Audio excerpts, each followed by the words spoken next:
Olá, estamos aqui. Finalmente, dia de estreia, né? Depois de uma expectativa, alguma coisa assim. E por coincidência, hoje é o Dia da Mulher, né? E que foi com o tempo, a gente escolhendo o canal, as datas, preparando tudo, a gente viu que seria uma data muito interessante para a gente começar.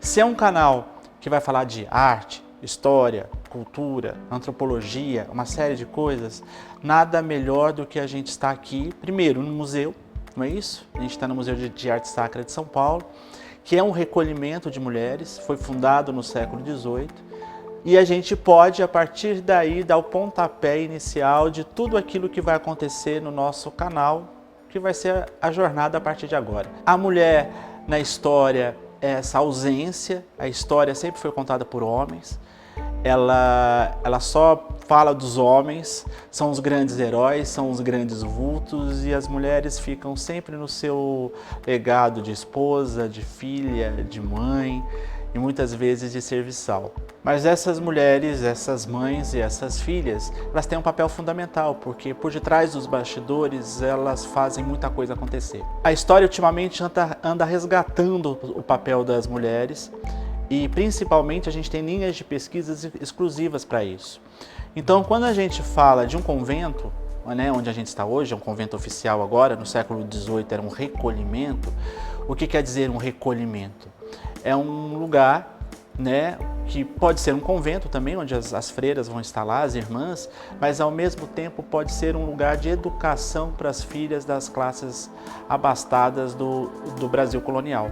Então, se você quisesse dar alguma educação para sua filha, se seria bom ela ficar reclusa até a hora do seu casamento e aprender boas maneiras, talvez cozinhar, abordar, a devoção, elas poderiam ficar num recolhimento como esse que a gente está aqui hoje. Os conventos ou os recolhimentos vão ter um papel muito importante nesse momento da história.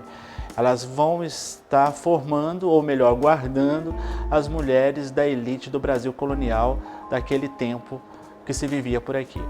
Né? O Frei Galvão, ele teve uma dificuldade a princípio de chamar aqui de convento, justamente por isso. Nós estamos falando de um mundo do século XVIII, Minas Gerais produzindo muito ouro, e vai ser proibido nesse momento, ou dificultado, o nascimento de conventos e mosteiros no Brasil, por conta do desmando do ouro. Né? Portugal não queria que nenhum ouro pudesse ser desviado por essas ordens religiosas. Então, o Frei Galvão vai chamar esse lugar de recolhimento, ou seja, não é um convento, né, onde as filhas também das famílias paulistas poderiam viver. Então, fica mais fácil para ele abrir essa casa religiosa, que foi aberta principalmente por conta das visões de uma religiosa que vivia no convento de Santa Teresa aqui em São Paulo. Não podemos esquecer que esse museu ele é formado principalmente por peças das antigas igrejas históricas, das antigas igrejas barrocas aqui de São Paulo, justamente naquele período que São Paulo passa por uma transformação urbana muito grande, que é o final do século XIX, o início do século XX. E muita gente da igreja começa a recolher as obras dessas igrejas que estão sendo reconstruídas, destruídas ou refeitas, que hoje estão aqui no museu, que lembram do nosso passado paulistano. E nessas peças nós vamos encontrar muitas Nossas Senhoras, né, a Mãe de Cristo, muitas santas. Então, constantemente a mulher está aí, né? Ela está presente na história. É só a história que nunca deu o olhar para elas, o olhar que lhes cabe por direito. Por isso que vamos conversar hoje com a professora doutora Vanessa Bortolucci, que é pesquisadora independente, formada pela Unicamp, mestrado e doutorado pela Unicamp em História também. E ela, que é uma grande especialista principalmente na arte do século XX, tem muito a nos dizer sobre a questão feminina, na questão da história e na arte. Vanessa, nós estamos falando da questão feminina, a questão da mulher e tal, e essa é uma discussão muito presente e muito cara para os tempos de hoje. Como a mulher se comporta na arte, qual o papel que ela tem, se ela tem, como ela é retratada, enfim. O que você pensa? Que a mulher tem um papel importantíssimo na arte, e de duas formas, como produtora dessa cultura e como tema dessa arte. Então nós temos as mulheres que são escultoras, pintoras, isso eu estou falando em termos de imagética, porque nós temos as mulheres também escritoras, né? As mulheres que trabalham com as letras, mas nós temos ao mesmo tempo artistas mulheres, então produtoras de conhecimento e de cultura, e a mulher enquanto tema da arte. É lógico que isso nem sempre está presente, né? Isso se manifesta de uma maneira muito sutil, às vezes uma camada muito não epidérmica, né? Mais subterrânea, mais profunda. Então é necessário que a gente tenha um certo cuidado em observar, né? Essas representações escultóricas e essas representações pictóricas para entender qual é o lugar da mulher, como a mulher aparece, como a mulher se manifesta, mesmo ausente. Então há uma presença nessa ausência também. A gente pode ser forte de várias maneiras, né? Nem sempre de uma maneira incisiva, de uma maneira aberta, de uma maneira de pujança, mas às vezes a nossa força pode residir naquilo que é mais sutil, naquilo que se revela de formas em entrelinhas, em camadas. Isso não significa tomar uma postura de consolo ou de condescendência, não é um prêmio de consolação para a mulher. A mulher sempre está presente de algum modo. Claro que, com o passar do tempo, né, quando a gente tem a experiência moderna, a mulher quer ter mais relevo, a mulher quer se mostrar de uma maneira mais incisiva, mais ativa na sociedade. E eu acho isso ótimo, né?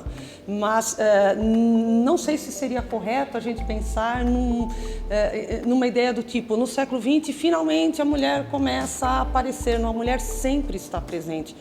Eu penso numa estátua paleolítica, quando nós temos lá a Vênus de Willendorf. Aquilo é a mulher. E quem será que pode afirmar com tanta certeza de que o criador daquela estatuazinha tão pequenininha era um homem? Por que não a mulher celebrando a si própria?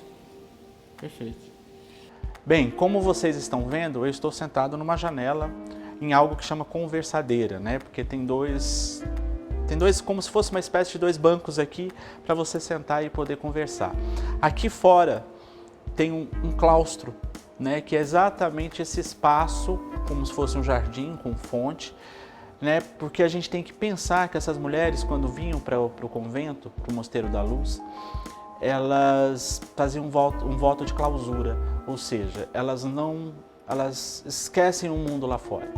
Né? A gente não pode também esquecer que as mulheres, quando elas se tornam freiras, nesse momento da história, elas mudam até o seu próprio nome. Então é como se fosse algo assim, morri para o mundo, mas estou viva para Deus. Esse claustro e essas janelas representam um pouco isso, é um mundo fechado, é um mundo que se espera a eternidade depois. A história fez isso com as mulheres por muito tempo. É como se as tivesse deixado num claustro. É exatamente isso que nós não vamos fazer aqui. Agora é lembrar que cada irmã que está nesse convento hoje, ela tem a sua própria história, fez a sua própria escolha e ela é ativa no seu papel e dona da sua própria vida. E isso é a história de todas as mulheres. E é isso que nós vamos fazer aqui no canal. Obrigado pela presença, obrigado pela força, obrigado pelas sugestões. Estejam aqui com a gente. Deem as suas sugestões, façam seus comentários, deem os seus likes e não esqueçam que o canal Marcos Horácio só está começando e vocês são fundamentais nesse processo. E até o próximo episódio.